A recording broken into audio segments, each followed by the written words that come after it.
Welcome to the Stay Hungry podcast. Today, we are joined by Adam Goldman. Welcome. Thank you so much. I appreciate it. Absolutely. I brought you on the podcast because you are the founder of franchisecoach.net. I mean, really, you're the nation's leading franchise consultant where you've helped lots of people to break free from the whole corporate world and chase after their dreams. But really to start things off, I'm curious for you personally, you could take us back to the younger you. So you're still in the corporate scene. When did you find change and leave the whole corporate world to chase after your own dreams? So it's interesting. I never really did corporate very much. Really? I was very lucky to kind of avoid it. I went to school at the great University of Illinois. Got recruited by Archer Daniels Midland and also recruited by Toyota and Ford. And none of it really resonated with me. And so decided to start my career in Europe instead and kind of charted my own path. One of the interesting things about being young in Europe about a while back, I'm aging myself, but they somehow thought that if you were young and American that you understood things and you were put in positions that you probably shouldn't have been put in. So you moved from here to Europe, or did you That's stay correct, there? yes, when I was in my 20s, right after I graduated from school, yes. It's probably very different culture-wise moving from here to there, correct? Absolutely, absolutely. And it was a specific type of culture. This was in the 1990s. I moved to Hungary and then to Poland, and that was fascinating to be there at that time. Probably a little bit scary, corporate-wise, to have your own dreams, because it's different here working compared to over there, correct? So yeah, I did. You know what's interesting? I did not feel scary. In fact, it was just kind of liberating and interesting because, as I mentioned, if you're 20-something and American, and these countries have gone through 50 years of communism, right? Then all of a sudden they think that you're the expert of everything. So it was kind of an interesting job market where I got credit that I probably shouldn't have gotten credit for. So you jumped to Europe, and then the whole franchising started when for the franchise model for you personally? So was in Europe, actually went to business school during my time in Europe. I owned an IT business in Warsaw, Poland, sold that company and then decided after doing real estate that just wanted to that market was kind of getting saturated, talked to a franchise consultant and started my own franchise business as a master franchisor for an office cleaning master franchise in Houston. And that's how I got involved in the franchising world. Sold that business as well, and now devote my time towards helping people that want to navigate the franchising world. So you help people to have their own business or their own franchise, to clarify? I help people to buy into existing franchises, the right one. How do you know the right one for you personally? Because I think about Subway, right? That Yep. franchise maybe, but how do you know you're the right model for you personally? Well, for me personally, I don't have time to run a franchise right now, so it doesn't make sense for me. But for Fair your enough. audience, right? Right. I go through a process where I'm really trying to get to know them very well, and only after I get to know them do I connect them with 3 different brands. Okay. So brands food, or what do you mean by the brands? I have brands in 75 different industries that are pre-screened. And Wow. It's interesting, Matt, how you mentioned food, because many of my candidates, when they think about franchising, the first thing that comes to mind is McDonald's and flipping burgers in the back. Exactly. And that's just one of my 75 industries. I'm more trying to make matches based on business characteristics. I'm curious, why this and then not your own company to a new person when they try and talk to you? Sorry, I didn't understand the question. Well, because there's more risk, I assume, for your own company, right? So when someone contacts you for help, you want them to go down the whole franchise route, correct? So why that route, and not your own company for them personally? Why not start something on your own? Right. Yeah. Exactly. Okay. Well, look, for certain people, franchising is not necessarily the right fit, right? But for many people, they don't want to reinvent the wheel. And so when you're buying a franchise, you're getting a brand, think Chick-fil-A, right? Or McDonald's. Right. And you're getting a process or a system, right? So things such as, this is Hamburger University, and This is how much you should charge for your hamburgers, etc. And these are the processes that make this the most efficient business possible. Many people find that investing in a franchise allows them to not make mistakes they otherwise would have made if they started a business on their own from scratch. So for that reason, the success rate of franchises is very much higher than it is for brand new entrepreneurs. So if I'm like brand new to the scene, can I throw in like 30,000, or do you need like more cash typically to start off with this own like franchise model here? So let's talk about how expensive franchises are. Because on the high end, they could be a seven-figure investment. McDonald's is over $1 million to invest in. Didn't Let's know divide that. these also, Matt, into brick and mortar and non-brick and mortar businesses. So brick and mortar retail could be as low as about $200,000 or so for a small footprint type brick and mortar. And there is financing available as well. If we're looking at kind of the bare bones minimum, if you were to invest in a service company that didn't have a lease, that might be about $125,000 all in for a mosquito spraying company. You mentioned humidity in Houston, and we have a lot of mosquitoes, unfortunately. So that's kind of anywhere from $125,000 to $1 million plus. That's kind of the investment range. And then you'll profit back your money in what, like 4 or 5 years, you think, give or take? So I get asked all the time, how much money am I going to make? Right? Exactly. And there are no guarantees in my industry, but if you're a good franchisee, you can get your money back very quickly. I think the analogy that I have is that if you opened a really hot brand like Orange Theory in the early 2010s, you would have a situation where you sign a lease, and next thing you know, with the pre-sales, everyone is paying up front for your business. You're even breaking even when you open up your business. So by good franchisee, what do you mean? Like good like qualities of like this kind of person does well typically in this kind of field? So when I mean a good franchise, right, again, that's part of my personalized service because, Matt, for what for you would be a good franchise realistically, right, might not necessarily be the same one for someone else. But many of Correct. my candidates measure how good a franchise is based on how many hours they put in, do they like what they're doing, right, and how fast they can make money. So that's kind of how I measure these things to see what would really be good. And you might have different skill sets than someone else. So this might not, what's good for you isn't necessarily good for someone else. I'm kind of curious, how much freedom do you have like creative wise? Because they take care of like the marketing, the people, the supply chain. You just kind of like show up, that's like about it for like a franchise model, correct? So everything in life has different shades, right? So just because one franchise brand is very strict, you can't sell kebabs inside of McDonald's, right? Correct. But I Yeah. have other franchises where they're a little bit less strict, right? So it all depends. And if someone comes to me and they say, "Look, I hate royalty fees. I create everything. I'm very creative. I don't see the value in having a system," then they're probably not a good fit for franchising in general. Interesting. And I see that your goal is probably scaling, right? So you have like one franchise, you go to maybe like 3 or 5.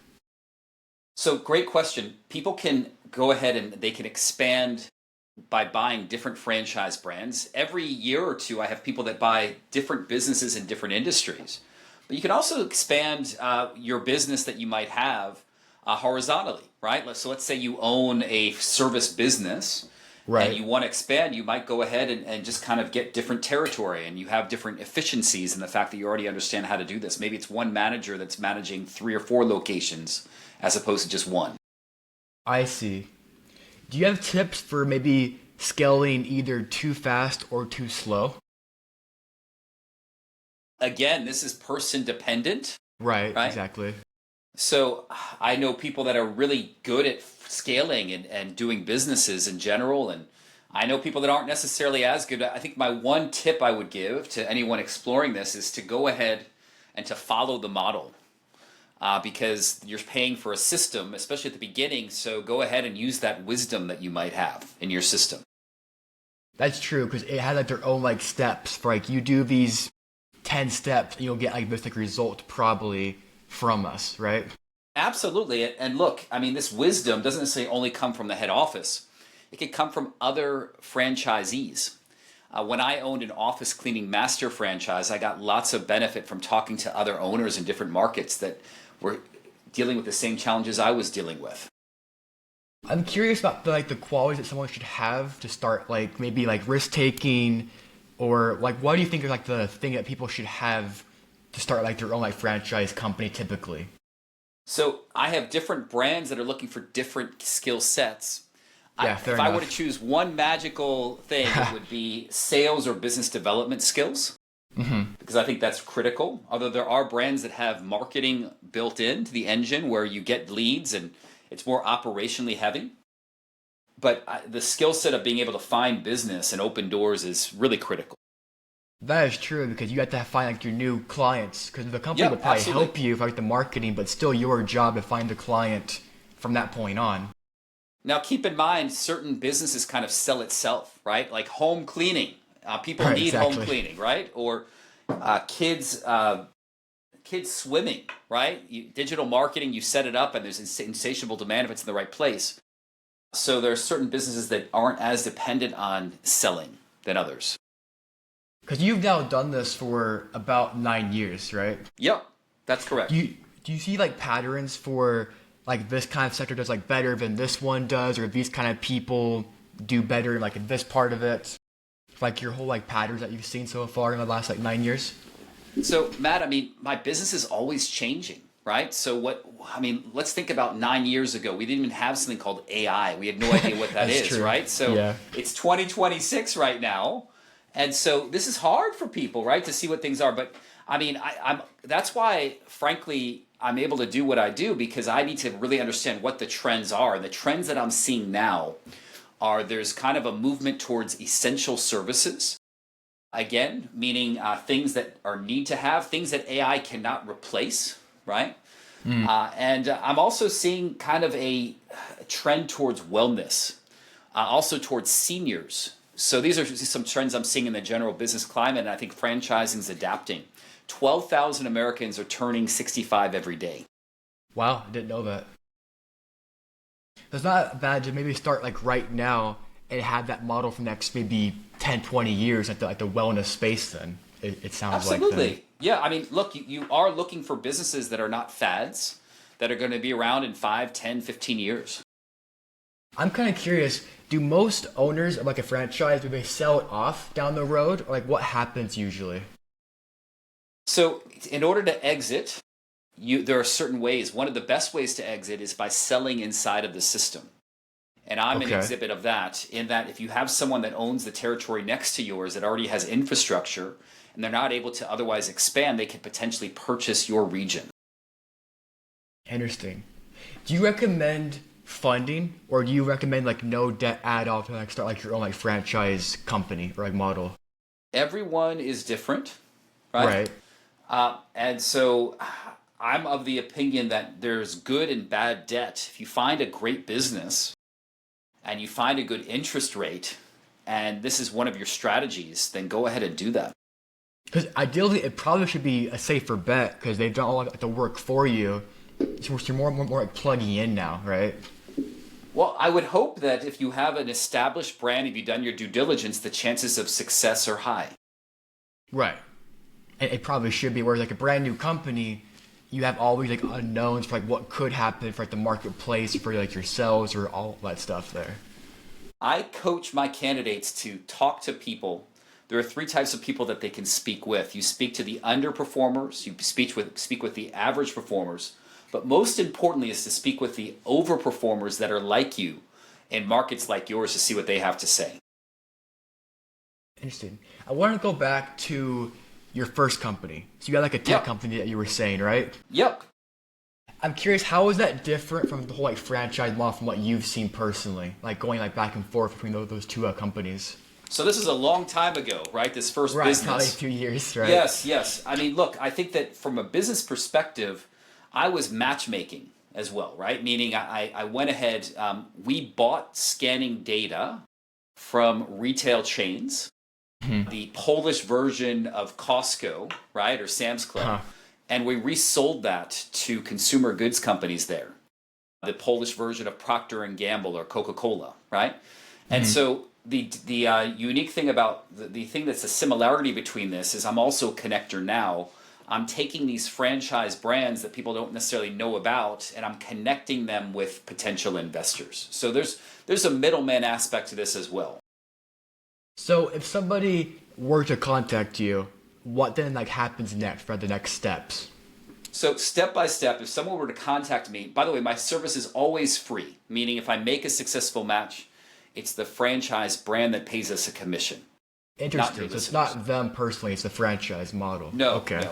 no, and so what happens is that first step is that I have a free 15-minute chat with people to get to know them better. Then, if they qualify, because most franchise brands are looking for people that have at least $50,000 in cash and a net worth, including their retirement accounts, of $150,000. That's the minimum.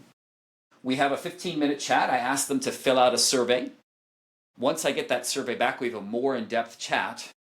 And then what I do is, after we have that chat, I fill out a 2-page letter or model where I'm not even worried about brand, but I'm more focused on characteristics of an ideal franchise for them.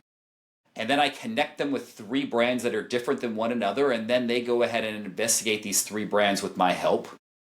And my successful candidates are able to say yes or no within 15 to 20 hours of investigations, or anywhere between 2 to 4 weeks of investigations.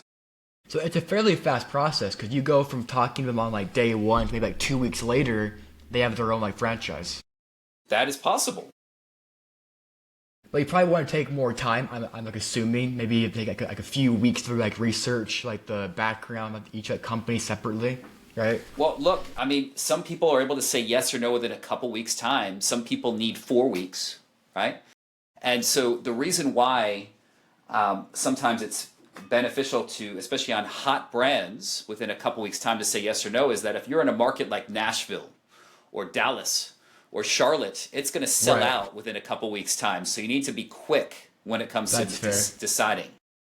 I'm curious, why only 3 brands that you work with? I work with brands in 75 industries, right? My goal is to take things that really match my candidates and to allow them to kind of dig deep into those 3. Most people look at franchising the wrong way, in that they look at a bunch of different brands, but they go surface level, right? And they think that they're really investigating, but they're not. The goal is to go deep in 3, as opposed to go not deep at all, shallow in hundreds. That doesn't make any sense. You're not going to decide to buy something like that. That makes sense because from your like the homework now for like what to like watch out for. I'm sure there's like red flags for like a franchise model, right? That you've probably seen like in like your own like scouting out like a good like brand to like search out for. Yeah, absolutely. And the most important red flags you can find out in validation, but these are pre-screened brands, right? To talk to existing franchisees and see what they say is a great way to go about this. Interesting. Do you have like a top 3 like for like most people like they're like red flag that you probably should like watch out for? So I would say the most important thing is validation, right? So it's not any specific 3 things inside of validation, but I think that if you look, I think one of the things that come to mind is lots of lawsuits inside of the disclosure document. That's a red flag to me. If everyone's suing the franchise brand, that's not positive. Also, many people think of an item 19, which is earnings claims, as being a thing to watch out for. I don't believe that as much, and the reason why is franchise brands are not required to disclose earnings claims, and so if they somehow do not, yes, if they don't include it in their disclosure document, that's not necessarily a red flag for me. It just means that they just haven't disclosed it. They don't have to. So I just think validation in general, asking questions such as how much money are you making and how good is the support from the franchise brand? I think that's just critical, asking very difficult questions to these franchisees. And Matt, just to kind of let you know, when I'm going through my process with my candidates, I give them a list of questions to ask franchisees. Such as what? Questions such as, hey, how much money are you making? Or how long did it take you to break even? Right. It's a list of maybe 20 to 30 questions to ask, as opposed to just kind of calling them and say, hey, how's it going? Because if you don't know that information, your profit is kind of up in the air. You don't know what you're going to be making per se each month from this like company. That's correct. Which then that makes no sense then. You talked about in like your bio about easy visas. Can you go like more into that whole like It's process? E2 visas. Sorry, E2. My apologies. Yeah, okay, great E2. question. So I have a separate branch of my company, and this is a separate type of buyer. This is the kind of, it's a business that people don't really know about. And if you're looking to emigrate to the United States with your family, 80 different countries in the world have something called an E2 treaty with the United States, which says that if you invest in an American business and create American jobs, you and your family can stay in the US indefinitely. Really? It's like no like Yes. green card or like test at all, just staying here. Well, there's a test in order to have this visa, right? You need to come Okay. to the consular with a business plan. And I believe that the E2 visa and franchises are kind of a match made in heaven. Many people know of alternatives like an EB-5 visa or even the Trump Golden visa. That's $1 million investment. And Wow. but the point is that this one is you're able to get a entrance for $125,000 investment, and your Is that spouse kind can of get tough it. though? Because I'm from sorry? like some, that like a lot of cash though for them to like give to come down here, right? Yeah, I mean, look, it's a lot better than the alternative. So, That's fair. EB-5 investment is 7 figures, over $1 million, and there's typically a 3 to 5 year wait period for that. The Trump Golden Visa is at $1 million, and you're not getting anything at all. This one, you can get it within 30 to 60 days. Really, so you go from being like in like your own country to like 2 months later, you're right down here. Yeah, exactly. Where normally you're waiting, you said like 3 to 5 years, typically for the right like process and all that. Exactly. This is the fastest, cleanest way to bring your family to the United States. Do you get more clients from like the E2 route or for like being like here usually? I do not. My core business is people that are already in the United States that are looking to invest in businesses, but I found that people are very interested in emigrating to the U.S. using an E2 visa. Interesting. But there's like franchise models probably in their own like home country too, I'm guessing, right? So I'm not really focused on businesses that are in other countries as well, besides the U.S. It's more a situation like I have certain brands that are more conducive to new immigrants. They do have to speak English, though. Which I think is probably common nowadays. Do you mean like very like fluid or is it can be like a broken English too? Is that like fine for like your model? Not necessarily broken, right? But Right. decent English, let's put it that way. That is fair. What else I want to ask you here? You've been doing this now for about 9 years. Do you have any guesses for like the next maybe like 20 years here? For like where this is probably be like happening now for the whole like industry? I actually am very bullish on my industry, Matt. And the reason why is my business is very counter-cyclical, right? Meaning what? And I think that there's going to be a challenge in the United States when it comes to employment because of AI. We're still trying to figure this out. We're seeing this already with certain companies that are firing people because of AI. And whenever there's some sort of disruption in business, for corporate America, more people are very interested in starting a business on their own. And I think Right. that franchising has the best of both worlds in that you get to be an entrepreneur, but the analogy is that you're riding a bicycle with training wheels. So you're not in this alone, although it is your own company. Right.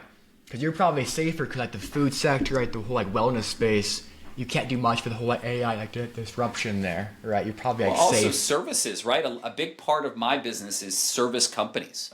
Things such as home services or mosquito spraying or AI cannot kill a cockroach, unfortunately, not yet at least. So, I mean, Exactly. many people are very safe in the trades. I'm curious from what you've seen, how high can you like scale to? Like 20 places, 30, from what you've seen like personally, like in your line so far, like coaching. I've seen people make this a really, really big enterprise, right? With the right model. I've seen people specifically really make it 20, 30, or 40 locations Wow. in different industries as well.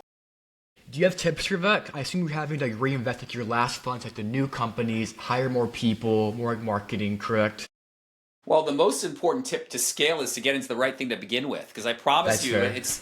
it's at the beginning, right? But if you find the right business, right, surround yourself with people that are around you. That it's a great peer group. One of the things that I love doing, I've been involved for a decade in a group called Entrepreneurs Organization. It's almost like it's a peer-to-peer group of other entrepreneurs. It's just really helpful to kind of bounce ideas off of my own personal board of directors. I think that's invaluable. How often do you guys meet for this group? We meet for our forum once a month. Okay.